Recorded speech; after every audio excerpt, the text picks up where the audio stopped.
Hey everyone, welcome back to my channel Scale Up. In this quick tutorial, I will show you how you can change the resolution of your camera by recording any video. Like now you are recording in 1080p or like your phone spotted 4K. So let me show you how you can do it.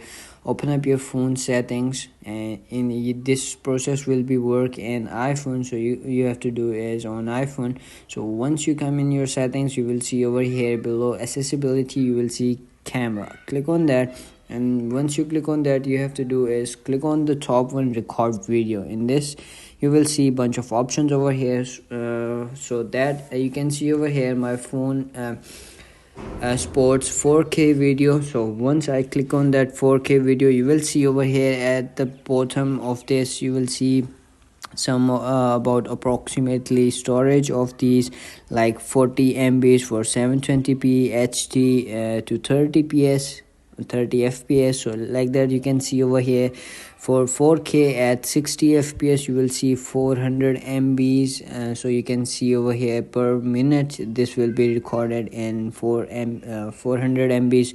So you can see these and you can adjust it by your own. So that's it, that's how you can do it. If you found this video helpful, don't forget to like my video, subscribe my channel Scale Up, and also drop me a comment for more tips and tricks videos. Thanks for watching, see you in the next video, have a nice day, bye bye.